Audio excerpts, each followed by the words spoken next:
नमस्कार दोस्तों, मैं तम विश्वकर्मा आप सभी का स्वागत करता हूं हमारे यूट्यूब प्लेटफॉर्म एजुकेन पीएससी पर, जहां हम 2011 से लेकर 2024 तक की टीटी छत्तीसगढ़ राज्य शिक्षक पात्रता परीक्षा के सीईटी का जो पोर्शन है उसको यहां पर हम डील कर रहे हैं। आज हम 2014 का जो सीडीपी का पोर्शन है, जिसमें वर्ग 2 के लिए सीजी टेट का जो एग्ज़ाम हुआ था, उसके जितने भी जो क्वेश्चन हैं उसको यहाँ पर आज हम डील करेंगे। ठीक है, उम्मीद करता हूँ आप सभी एकदम अच्छे से होंगे और तैयारी भी एकदम अच्छे से चल रही होगी। चलिए आज का ये जो पोर्शन है उसको बिना देर किए स्टार्ट करते हैं।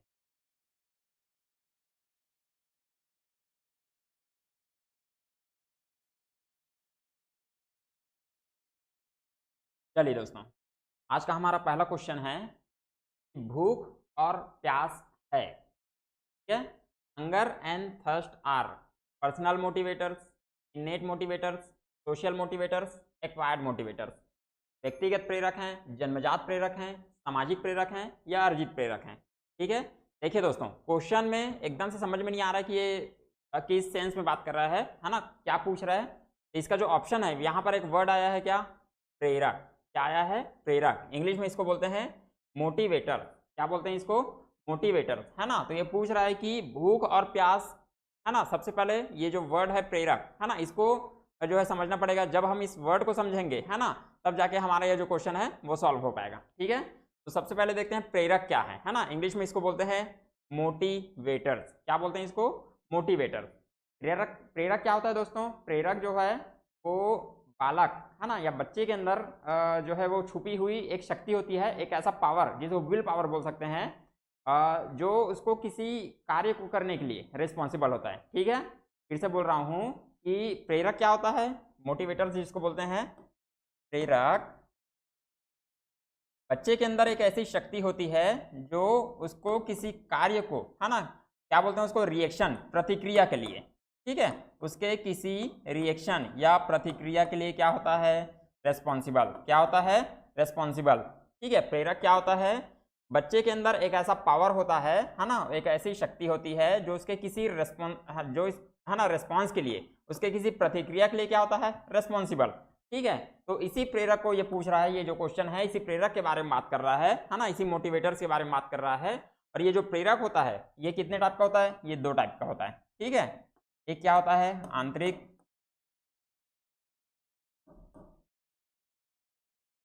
और एक क्या होता है? बाह्य, है ना, इंटरनल और एक्सटर्नल।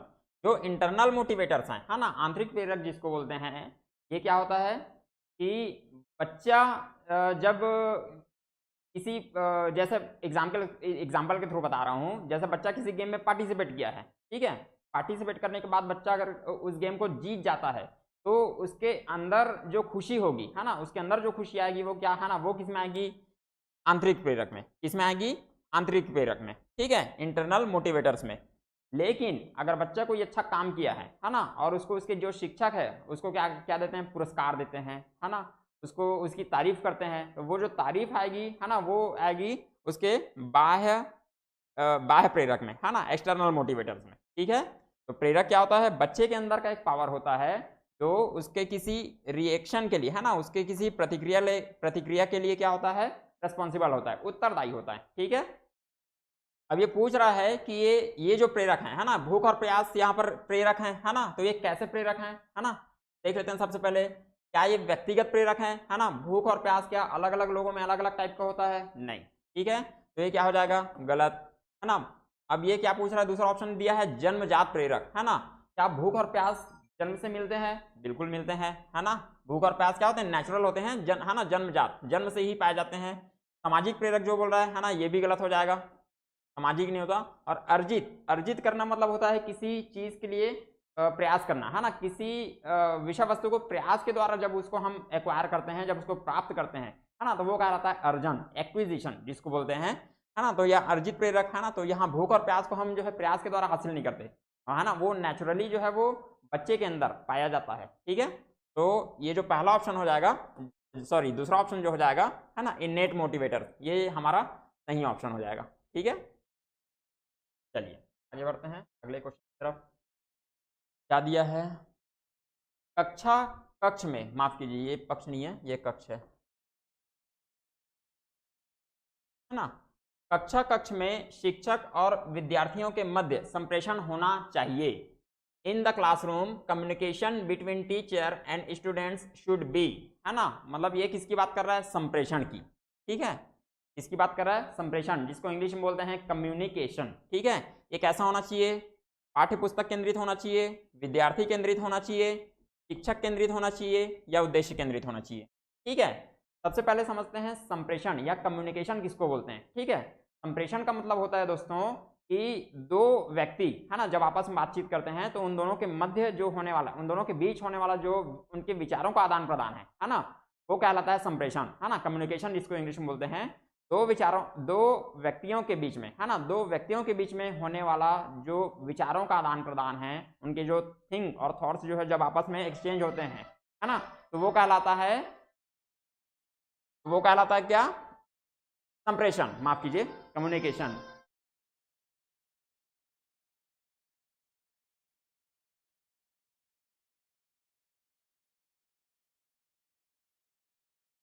ठीक है, संप्रेषण या कम्युनिकेशन जो है उसी को बोलते हैं, ठीक है। तो सबसे पहले यहाँ पर बात हो रही कम्युनिकेशन की, और कौन सा कम्युनिकेशन, शिक्षक और विद्यार्थियों के मध्य, है ना, कम्युनिकेशन, ठीक है।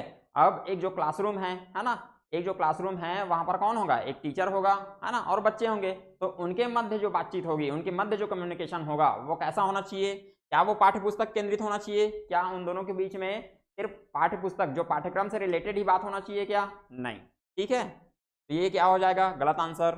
विद्यार्थी केंद्रित बोल रहा है, क्या, है ना, विचारों का आदान प्रदान सिर्फ जो है स्टूडेंट के साइड से होना चाहिए, है ना, क्या टीचर वहां पर कुछ नहीं बोलेंगे, ये भी गलत हो जाएगा। तीसरा क्या है, शिक्षक केंद्रित, क्या सिर्फ शिक्षक ही जो है अपने विचारों को जो है वो बच्चों तक पहुंचा सकते हैं, क्या बच्चे है ना उन तक जो है अपने विचारों को नहीं पहुंचा सकते क्या, है ना। तो ये जो है तीसरा जो ऑप्शन है ये भी हमारा क्या हो जाएगा, गलत, है ना। ये जो आया है उद्देश्य केंद्रित, ठीक है। चौथा ऑप्शन क्या है, उद्देश्य केंद्रित, ऑब्जेक्टिव सेंटर्ड, ठीक है, कि दोनों के बीच जब बातचीत हो रही है, दोनों के बीच अब जो दोनों हैं अपने अपने विचारों को क्या कर रहे हैं, शेयर कर रहे हैं आपस में, तो उसका क्या होना चाहिए, एक मोटिव होना चाहिए, ठीक है, एक ऑब्जेक्टिव होना चाहिए, ठीक है। तो ये जो ऑप्शन है चौथा, उद्देश्य केंद्रित, है ना, टीचर और स्टूडेंट के बीच जो कम्युनिकेशन हो कैसा होना चाहिए, है ना, उद्देश्य केंद्रित होना चाहिए, ऑब्जेक्टिव सेंटर्ड होना चाहिए, ठीक है।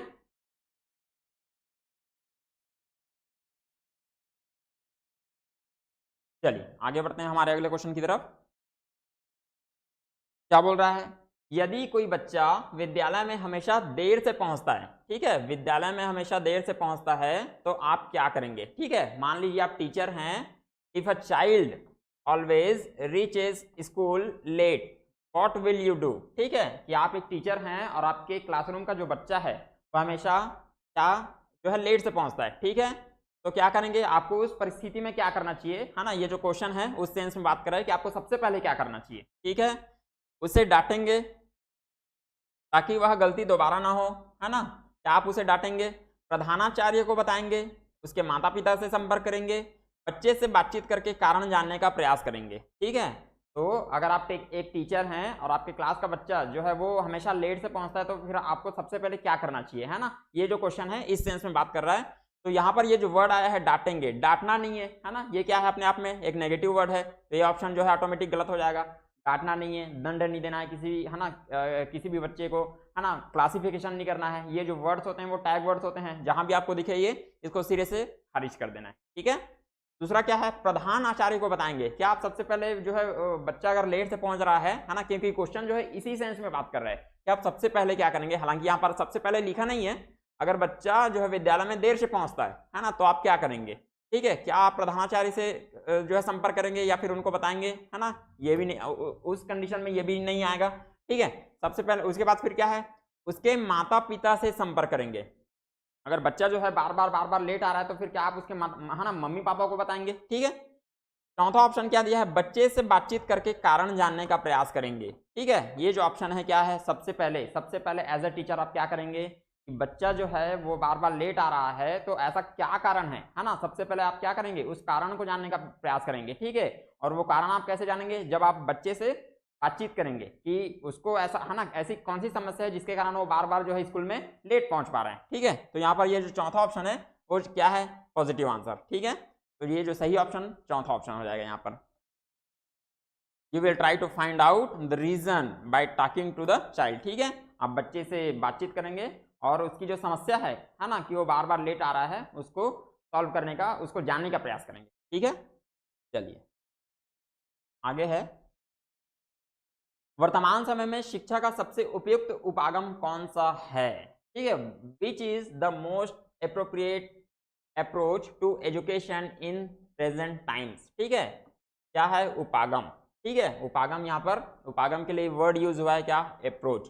ठीक है, ऑप्शन है व्यवहारवादी उपागम, सृजनवादी उपागम, संरचनात्मक उपागम, मानवतावादी उपागम। ठीक है, behavioural approach, creationist approach, structural approach, humanistic approach. ठीक है, वर्ड यहाँ है ना, यहाँ पर वर्ड कौन सा आया है, उपागम। कौन सा शब्द आया है, उपागम। और इसके लिए इंग्लिश में जो वर्ड आया है वो है अप्रोच। ठीक है दोस्तों, चलिए सबसे पहले इस शब्द को देख लेते हैं, उपागम। उपागम का मतलब क्या होता है कि एक जो बच्चा है ना, बच्चा जो है अगर उसको किसी क्वेश्चन का क्या चाहिए, आंसर चाहिए, या फिर वो किसी प्रॉब्लम में है और उस प्रॉब्लम का जो है वो सॉल्यूशन चाहिए, है ना, और उस प्रॉब्लम का सॉल्यूशन जो है वो थिंक करता है ना, उस क्वेश्चन के लिए, उस ऑप्शन के लिए, माफ कीजिए, उस सॉल्यूशन के लिए जो है वो अपने मन में क्या विचार लाता है ना, सोचता है। ठीक है, तो उस प्रॉब्लम को सोचने के लिए, है ना, उस प्रॉब्लम के सॉल्यूशन के लिए सोचने का जो तरीका है ना, सोचने का जो तरीका है और प्रॉब्लम के सॉल्यूशन तक पहुंचने का उसका जो दृष्टिकोण है, जो तरीका है, वही तरीका कहलाता है क्या, उपागम, है ना। मतलब वो कैसे अप्रोच लगाएगा उस प्रॉब्लम के सॉल्यूशन के लिए। ठीक है, यहाँ पर जो क्वेश्चन है उपागम, ये जो वर्ड है इसका मतलब यही है कि उस प्रॉब्लम के सॉल्यूशन को वो कैसे देखता है ना, कैसे किस तरीके से उस प्रॉब्लम के सॉल्यूशन, है ना, प्रॉब्लम का सॉल्यूशन करता है। ठीक है, तो यहाँ पर अप्रोच, कौन सा अप्रोच वो है लगाएगा। ठीक है, तो उपागम का मतलब क्या है, वही है कि एक बच्चा जो है किसी प्रॉब्लम में है और उसको सॉल्यूशन चाहिए, तो उस सॉल्यूशन को वो कैसे देखता है। ठीक है, कैसे वो विचार जो है अपने उत्पन्न करेगा, है ना, किस तरीके से उस प्रॉब्लम का सॉल्यूशन जो है वो देखता है। ठीक है, व्यवहारवादी उपागम। ठीक है, व्यवहारवादी उपागम का मतलब क्या होता है कि बच्चा, है ना, बच्चे के जब थिंक, मतलब उसके विचार से ज्यादा जब उसके बिहेवियर, है ना, बिहेवियरल जो अप्रोच है उसको जो है इंपॉर्टेंस दिया जाता है ना, तब आएगा वो क्या, व्यवहारवादी उपागम। सृजनवादी उपागम। ठीक है, सृजनवादी, है ना, आपको पता है सृजन का मतलब क्या होता है, कुछ नया बनाना, है ना, कुछ नया निर्माण करना। ठीक है, तो सृजनवादी उपागम में बच्चा जो है वो किसी प्रॉब्लम का सॉल्यूशन, है ना, अपने अपने जो है नए नए विचार, है ना, उसके सॉल्यूशन के लिए वो है अपने मन में नया नया विचार उत्पन्न करेगा, है ना, नए नए विचार लाएगा, है ना, तो वो क्या आएगा सृजनवादी उपागम में। ठीक है,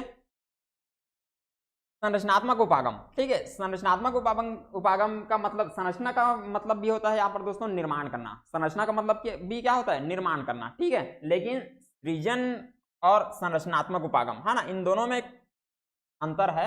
अंतर सिर्फ ये है कि सृजन, सृजन करना, है ना, किसी विचार को जो है सृजन करना, उसका मतलब होता है कि ऐसे विचार जो पहले बालक के मन में और नहीं थे।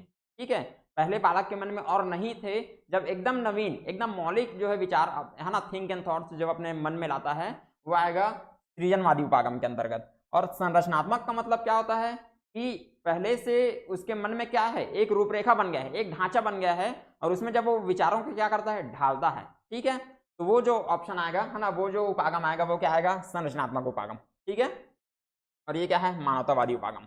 ठीक है, तो क्या बोल रहा है, वर्तमान समय में, है ना, वर्तमान समय में शिक्षा का सबसे उपयुक्त उपागम कौन सा है ना, इसके बात, है ना, इसके बारे में बात कर रहे हैं। अब वर्तमान समय में हम किसकी बात करते हैं, है ना, चाइल्ड सेंटर्ड एजुकेशन, है ना, बाल केंद्रित शिक्षा, है ना, शिक्षा की, जहाँ पर जो हमारा पाठ्यक्रम है ना, जो विद्यालय है, जो वातावरण है, वो बच्चे के अकॉर्डिंग उसको जाना है, बच्चे को जो है विद्यालय के अकॉर्डिंग नहीं जाना है। ठीक है, तो वर्तमान समय में जब हम किसकी बात करते हैं, बाल केंद्रित शिक्षा की बात करते हैं, तो है ना, तो इसमें जो बच्चा है हम उसको कैसे देखते हैं, एक नवीन वैज्ञानिक की भांति। ठीक है, कि बच्चा क्या होता है, एक वैज्ञानिक होता है, एक नन्हा वैज्ञानिक, माफ कीजिए, बच्चा जो होता है वो एक नन्हा वैज्ञानिक होता है ना, जो अपने ज्ञान का निर्माता क्या करता है, स्वयं करता है। ठीक है, तो इसके लिए जो वर्ड आएगा वो आएगा क्या, सृजन। क्या आएगा, सृजनवादी उपागम, है ना।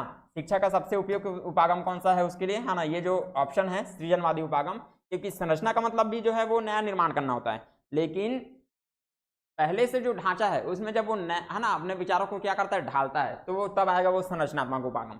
ठीक है, लेकिन सृजन का मतलब होता है मौलिक रूप से, है ना, नवीनता, मतलब अपने मन में ऐसे विचार जो उसके मन में पहले से नहीं है ना, जब वो ये सोचता है तो है ना वो किस में आएगा, सृजनवादी उपागम। ठीक है ना, क्रिएशनिस्ट अप्रोच। चलिए आगे देखते हैं एक और क्वेश्चन।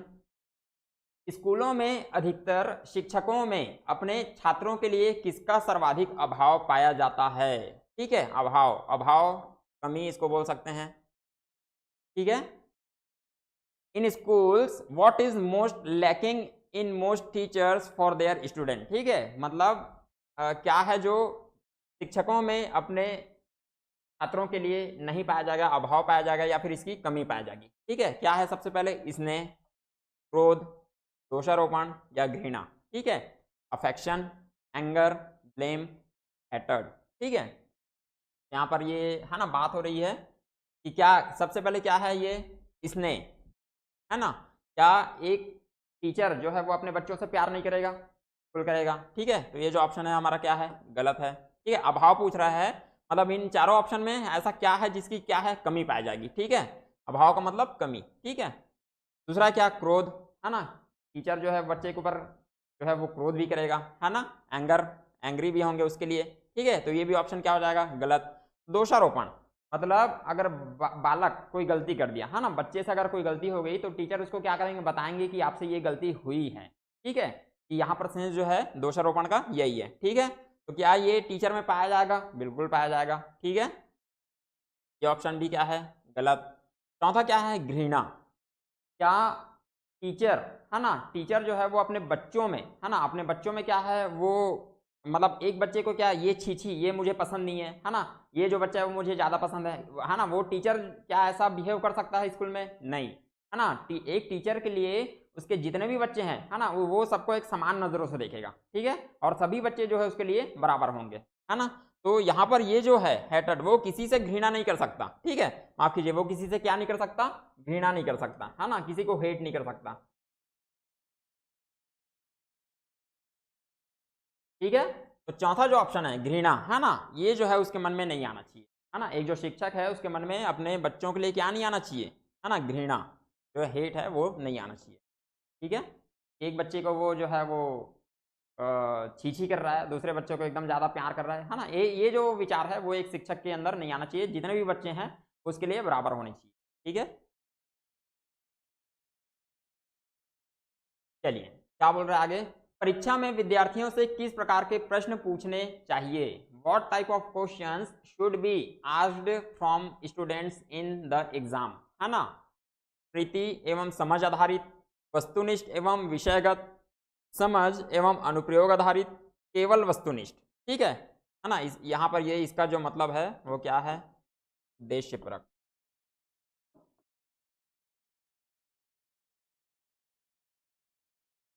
ठीक है, अब परीक्षा होगा तो परीक्षा में प्रश्न जो है वो कैसे आना चाहिए, है ना, किस टाइप के आना चाहिए। सबसे पहले क्या वो, है ना, मेमोरी सेंटर्ड होने चाहिए, स्मृति और समझ आधारित होने चाहिए, क्या वो उद्देश्यपरक और विषय से संबंधित होने चाहिए, क्या वो समझ एवं अनुप्रयोग आधारित मतलब है ना होने चाहिए, और क्या वो सिर्फ उद्देश्यपरक होने चाहिए। ठीक है, यहाँ पर है ना इन चारों ऑप्शन में जो है ना ये केवल वस्तुनिष्ठ, ये तो जो है वो अपने आप में क्या हो जाएगा, गलत ऑप्शन। ठीक है, केवल उद्देश्यपरक नहीं होने चाहिए। ठीक है, वस्तुनिष्ठ एवं विषयगत, विषयगत हो सकते हैं, है ना, विषय से संबंधित होने चाहिए, है ना। चलिए ठीक है, इसको भी मान लेते हैं। स्मृति हम समझ आधारित, स्मृति है ना मेमोरी एंड अंडरस्टैंडिंग बेस्ड, है ना, उसको समझ में आना चाहिए क्वेश्चन क्या है कैसा है ना, उसकी मेमोरी में होनी चाहिए। तो ये जो ऑप्शन क्या हो जाएगा, गलत।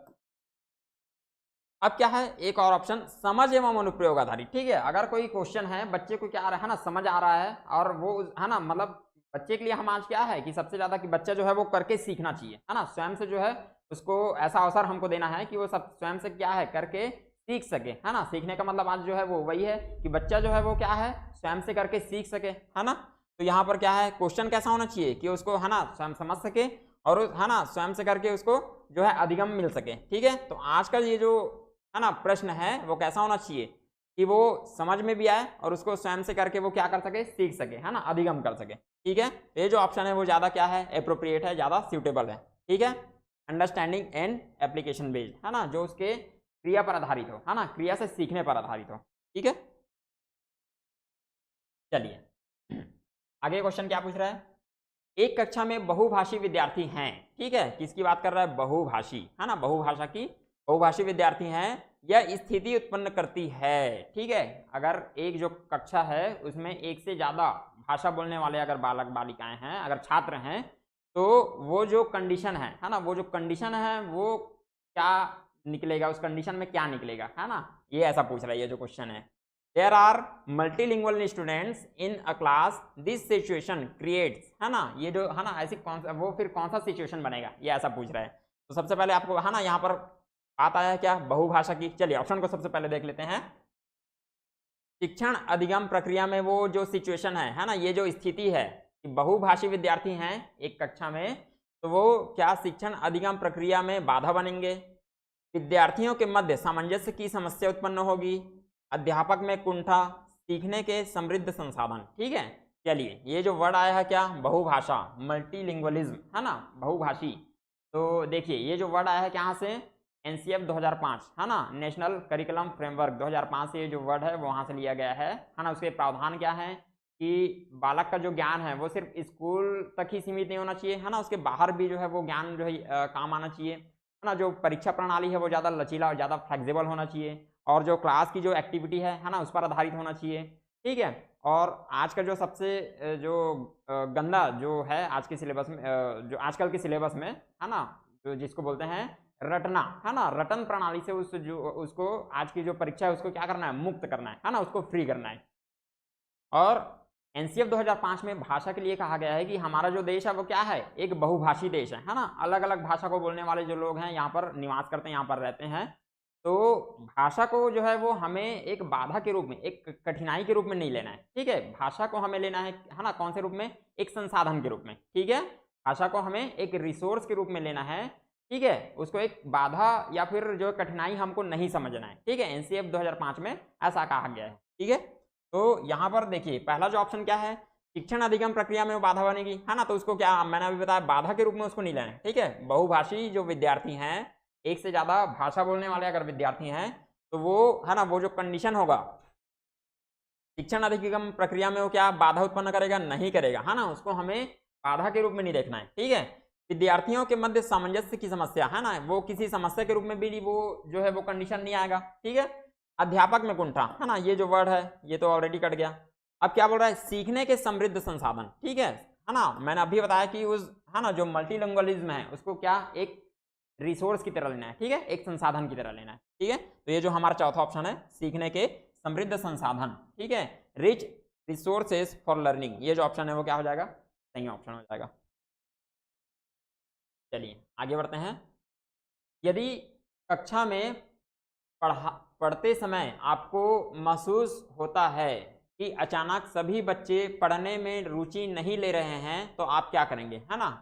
यदि कक्षा, चलिए ये जो है पढ़ाते हैं, यदि कक्षा में पढ़ाते समय आपको महसूस होता है कि अचानक सभी बच्चे पढ़ने में रुचि नहीं ले रहे हैं, तो आप क्या करेंगे। ठीक है, if while teaching in the class you feel that suddenly all the children are not taking interest in studying, then what will you do। अगर आप एक टीचर हैं, बच्चों को पढ़ा रहे हैं और अचानक से आप देखते हैं, आप पाते हैं क्या कि बच्चे क्या है, सभी बच्चे जो है पढ़ने में जो है रुचि नहीं ले रहे हैं, है ना, कोई भी जो बच्चा है वो इंटरेस्ट नहीं है, इंटरेस्ट नहीं दिखा रहा है पढ़ने में। ठीक है, तो उस कंडीशन में आपको क्या करना चाहिए, कोई ध्यान नहीं देंगे और पढ़ाना जारी रखेंगे, है ना, विल नॉट पे any attention and continue teaching, पढ़ाना बंद कर देंगे। ठीक है, विल स्टॉप टीचिंग, बच्चों को ध्यान देने को कहेंगे, will ask the children to pay attention, कारण जानने की कोशिश करेंगे। ठीक है, तो पहला जो ऑप्शन है कोई ध्यान नहीं देंगे, है ना, ये गलत है, आपको ध्यान देना है ना।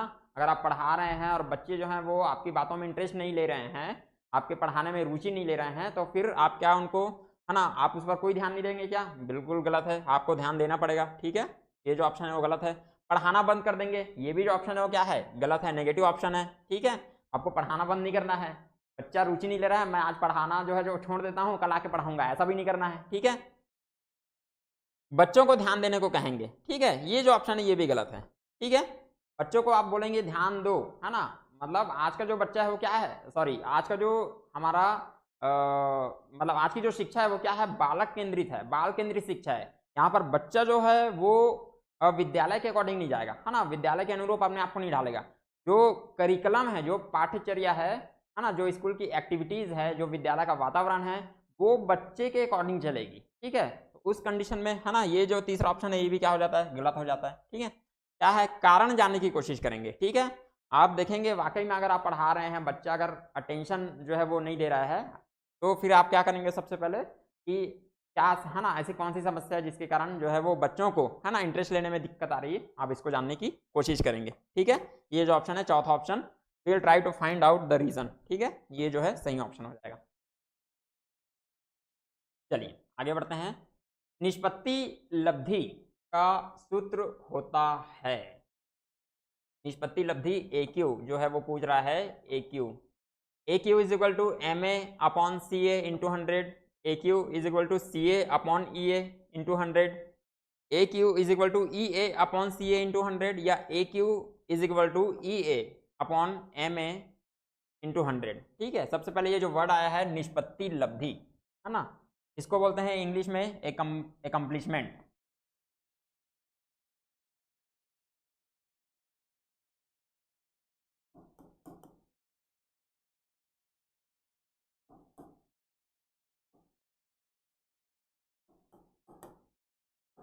ठीक है, या फिर ना इसी को क्या बोलते हैं, का मतलब, इसका मतलब होता है अचीवमेंट,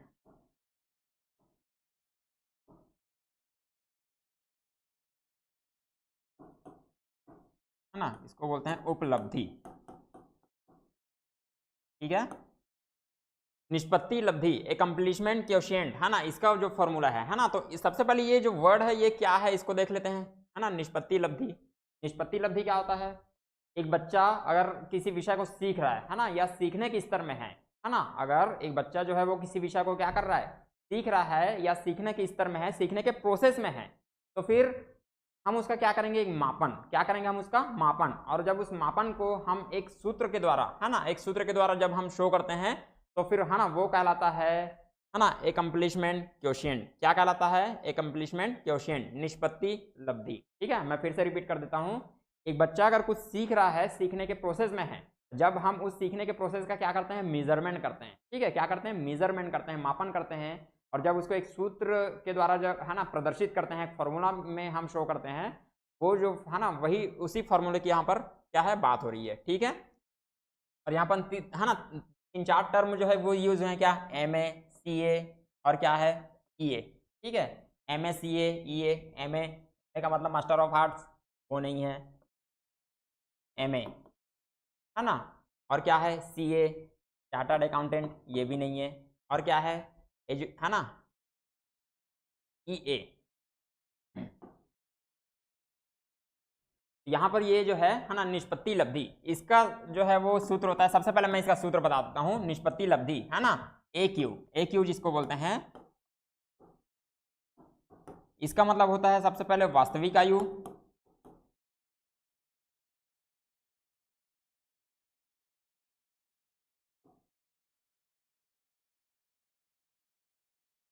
आप कीजिए,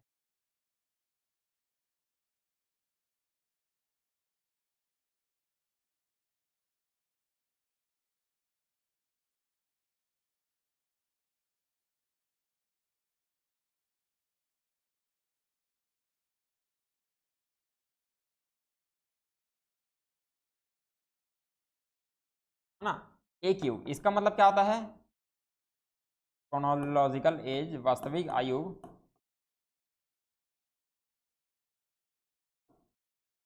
बटे शैक्षिक आयु,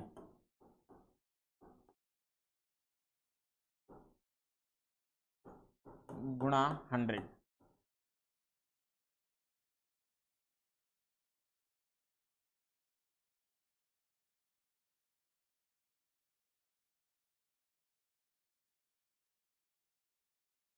ठीक है, ए क्यू, है ना, ए क्यू का जो फॉर्मूला है वो ये होता है, वास्तविक आयु, है ना, जब उसको शैक्षिक आयु से क्या करते हैं, भाग देते हैं, और उस, है ना, उसको क्या करते हैं, 100 से जब क्या कर देते हैं, गुणा कर देते हैं, तो ए क्यू, है ना, एकम्प्लिशमेंट क्वोशिएंट, है ना, जो निष्पत्ति लब्धि है वो निकल कर सामने आ जाती है। ठीक है, और यहाँ पर क्या है, 2-3 टर्म है, एमए। एमए का मतलब यहाँ पर मास्टर ऑफ आर्ट्स नहीं है, यहाँ पर है मेंटल एज। क्या है, मेंटल एज। सीए, सीए का मतलब वो जनरली चार्टर्ड अकाउंटेंट होता है ना। यहाँ पर सीए का मतलब चार्टर्ड अकाउंटेंट नहीं है, यहाँ पर है क्रोनोलॉजिकल एज। क्रोनोलॉजिकल एज, ठीक है। और ईए, इसका मतलब है एजुकेशनल एज।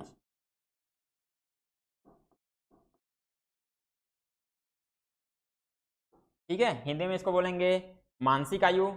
क्रोनोलॉजिकल एज मतलब वास्तविक आयु इसको बोल सकते हैं, है ना। और ई ए का मतलब होता है एजुकेशनल एज। ठीक है, तो यहाँ पर हमारा जो सूत्र क्या है, वास्तविक आयु बटे शैक्षिक आयु इंटू 100। वास्तविक आयु का मतलब है क्या, सी ए, है ना।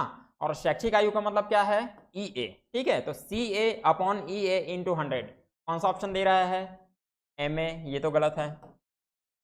सी ए अपॉन ई ए, है ना, ये जो ऑप्शन है वास्तविक आयु chronological age upon educational age, है ना, ये जो ऑप्शन है ये जो है सही है। ठीक है, निष्पत्ति लब्धि, एकम्प्लिशमेंट, अचीवमेंट क्वोशिएंट इसको बोलते हैं।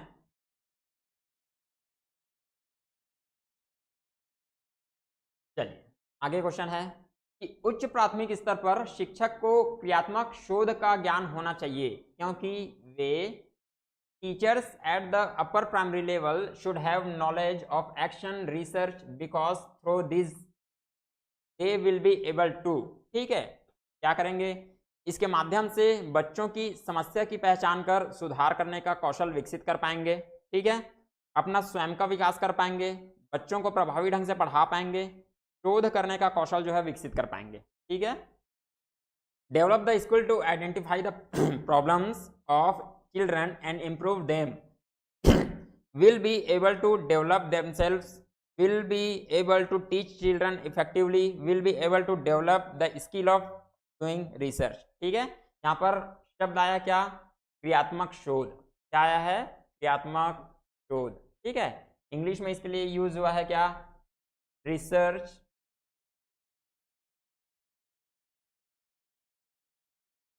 Action research. ठीक है, इंग्लिश में इसके लिए वर्ड यूज हुआ है क्या, एक्शन रिसर्च। ठीक है, तो शोध या रिसर्च जो है वो बाल विकास में 4 टाइप का होता है। ठीक है, शोध या रिसर्च जो है वो बाल विकास में कितने टाइप का होता है, 4 टाइप का। पहला जो होता है वो मूलभूत रिसर्च, है ना, मूलभूत शोध जिसको बोलते हैं। दूसरा जो होता है वो व्यवहारिक रिसर्च, है ना। तीसरा जो होता है वो क्रियात्मक शोध, है ना, जो ये क्वेश्चन में आया है। और चौथा जो होता है व्यक्तिगत रिसर्च। ठीक है, पहला क्या होता है, मूलभूत, यहाँ पर जगह तो नहीं, काम कर देता हूँ मैं, यहाँ पर समझा दूँ।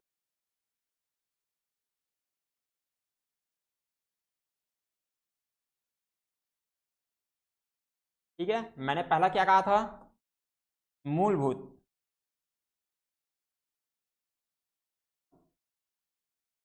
शोध। ठीक है, दूसरा व्यवहारिक,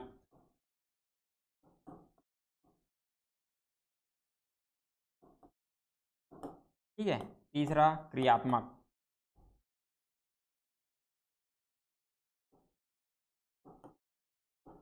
है ना, और चौथा क्या बोला था, व्यक्तिगत।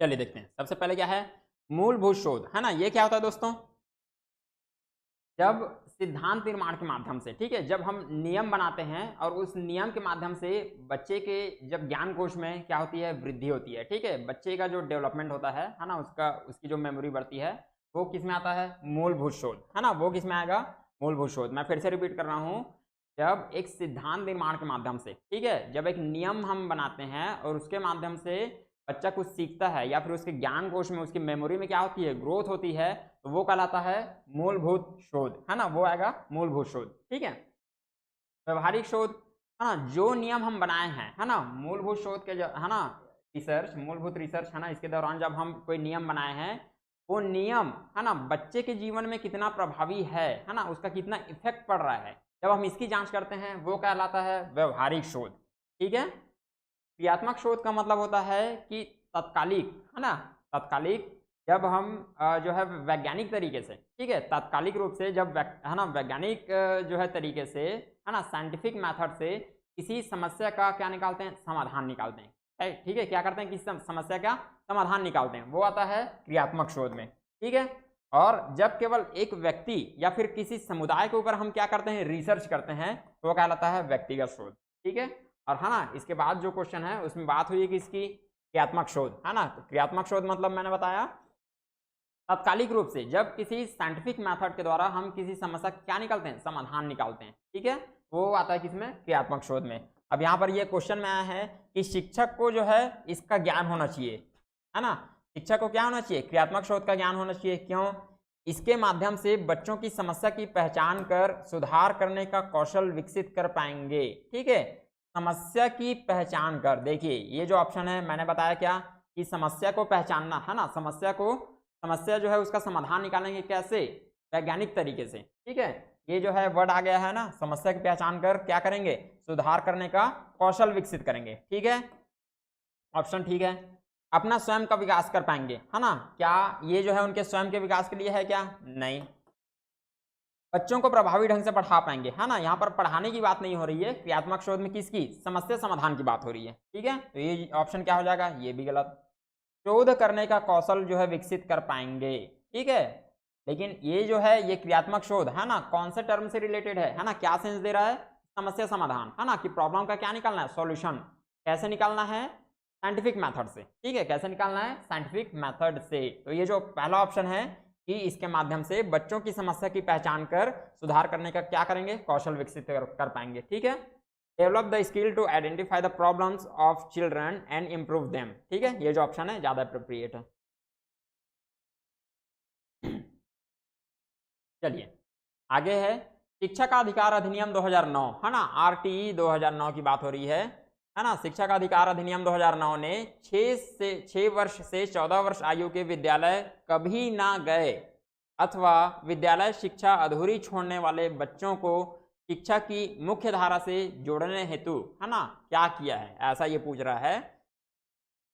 The right to education act 2009 has emphasized on implementing special curriculum to connect children aged 6 to 14 years who have never attended school or have left school incomplete to the mainstream of education। ठीक है, मतलब ऐसे बच्चे, है ना, जिन्होंने जो कभी स्कूल नहीं गए, ठीक है, जो कभी स्कूल नहीं गए हैं, या फिर जिन्होंने जो है वो अपनी विद्यालयी शिक्षा, है ना, जो स्कूल एजुकेशन है उसको बीच में छोड़ दिया है। ठीक है, उनके लिए जो है सरकार क्या कर रही है, ऐसा इस क्वेश्चन में पूछ रहा है। विशेष पाठ्यक्रम लागू करने पर जोर दिया है। ठीक है, विशेष प्रशिक्षण लागू करने पर जोर दिया है, अलग से विद्यालय की बात कही गई है, अलग से शिक्षक नियुक्त करने की बात कही गई है। ठीक है, तो ये जो ऑप्शन है तीसरा और चौथा ये तो गलत है ना, क्योंकि ऐसा कुछ नहीं हुआ है। अलग से विद्यालय की बात कही गई है, ये ऑप्शन जो है वो गलत है ना।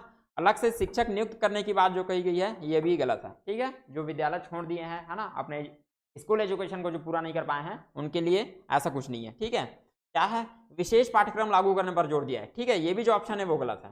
ठीक है, उनके लिए क्या बात किया गया है, विशेष प्रशिक्षण लागू करने पर जोर दिया गया है। ठीक है, कि उनको क्या करेंगे, है ना, उनको जो है एक स्पेशल टाइप का क्या देंगे, ट्रेनिंग देंगे। ठीक है, स्पेशल ट्रेनिंग की जो है बात उनके लिए, जो बच्चे कभी स्कूल नहीं गए या फिर जो है अपनी स्कूली शिक्षा आधे जो है बीच में ही छोड़ दिए, उनके लिए क्या है, स्पेशल ट्रेनिंग की जो है बात की गई है। ठीक है, तो ये जो सेकंड ऑप्शन है वो ज़्यादा सही ऑप्शन है।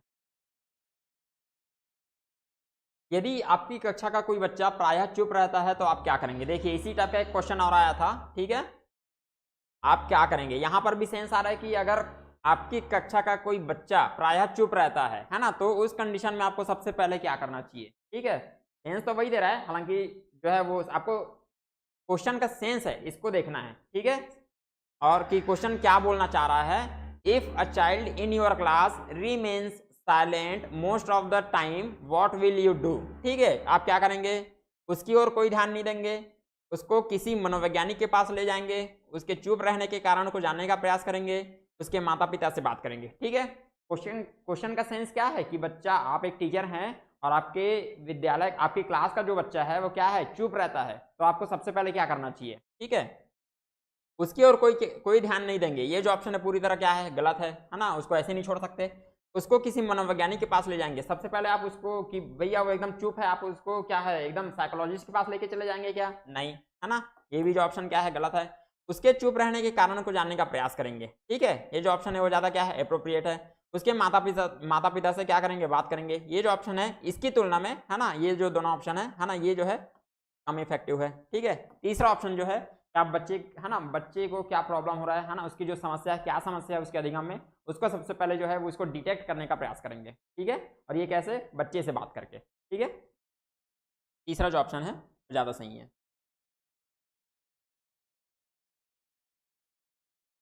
सतत एवं व्यापक मूल्यांकन से तात्पर्य क्या है ना, कंटिन्यूअस जो है वो इवोल्यूशन की बात हो रही है। नियमित, है ना, सतत एवं व्यापक मूल्यांकन। ठीक है, what is meant by continuous and comprehensive evolution. ठीक है, इसकी बात हो रही है नियमित रूप से मानसिक परीक्षा लेना, है ना, सीखने की प्रक्रिया के दौरान शैक्षिक एवं सह शैक्षिक क्षेत्र को नियमित रूप से आकलित करना।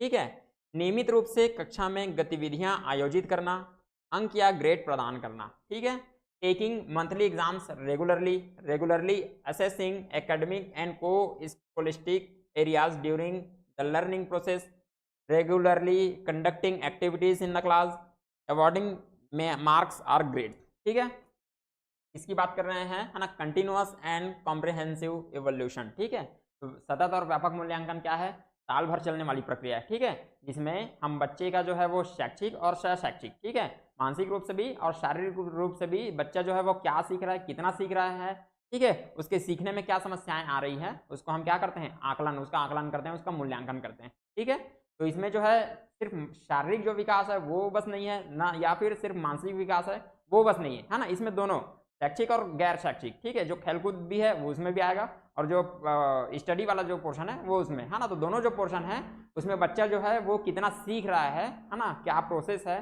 सॉरी वो क्या कितना डेवलप हो रहा है, उसको हम जो है इसका इवोल्यूशन कर, है ना, इसका क्या हम मापन करते हैं, मूल्यांकन करते हैं। ठीक है, ये आता है क्या, सतत एवं व्यापक मूल्यांकन। ठीक है, नियमित रूप से है ना, मासिक परीक्षा लेना। ठीक है, नियमित रूप से मासिक परीक्षा लेना, सीखने की प्रक्रिया के दौरान शैक्षिक, ठीक है, एवं सह शैक्षिक क्षेत्र को नियमित रूप से आकलित करना। ठीक है, नियमित रूप से कक्षा में गतिविधियां आयोजित करना। ठीक है, या अंक या ग्रेड, तो ये जो ऑप्शन है ना, ग्रेडिंग नहीं करना है ना, ये जो ऑप्शन है, अगर ये कभी ये शब्द दिखे किसी भी ऑप्शन में तो इसको जो है सिरे से खारिज कर देना है। ठीक है, नियमित रूप से कक्षा में गतिविधियां आयोजित करना, सिर्फ आप गतिविधियां आयोजित कर रहे हो मतलब से, है ना, सिर्फ वो गैर शैक्षिक होगी, है ना, तो ये जो ऑप्शन है वो गलत है ना। मासिक परीक्षा लेना, ये भी ऑप्शन जो है वो, है ना, इसके अकॉर्डिंग, है ना, सेकंड ऑप्शन के अकॉर्डिंग ये थोड़ा सा इनअप्रोप्रिएट है। सेकंड ऑप्शन जो है ज़्यादा अप्रोप्रिएट है ना, ज़्यादा सूटेबल ऑप्शन है। इस सीखने की प्रक्रिया के दौरान, ये देखिए इसमें दोनों वर्ड आ गया, शैक्षिक और सह शैक्षिक। ठीक है, सह शैक्षिक जो क्षेत्र है उसको क्या करना है, नियमित रूप से आपको क्या करना है, आकलित करना है। ठीक है, यही इसका क्या है, प्रावधान है सतत एवं व्यापक मूल्यांकन का। तो ये जो सेकंड ऑप्शन है, regularly assessing academic and co scholastic areas during the learning process. ठीक है, चलिए, बालक केंद्रित शिक्षा के अंतर्गत क्या सम्मिलित नहीं है। देखिए अभी आया, ठीक है, मैंने इसके पहले बताया बाल केंद्रित शिक्षा, है ना, इसके बारे में चर्चा हुई है कि बाल केंद्रित शिक्षा क्या है कि बच्चा जो है वो स्कूल के अकॉर्डिंग नहीं जाएगा। ठीक है, जो पाठ्यचर्या है, जो हमारा करिकुलम है वो बच्चे के अकॉर्डिंग जाएगा। ठीक है, आज जो है शिक्षा इसी टाइप की चल रही है ना। बाल केंद्रित शिक्षा के अंतर्गत क्या सम्मिलित नहीं है ना, क्या सम्मिलित नहीं है ना। अब क्या नहीं है मतलब ये जो है नेगेटिव सेंस में बात कर रहा है।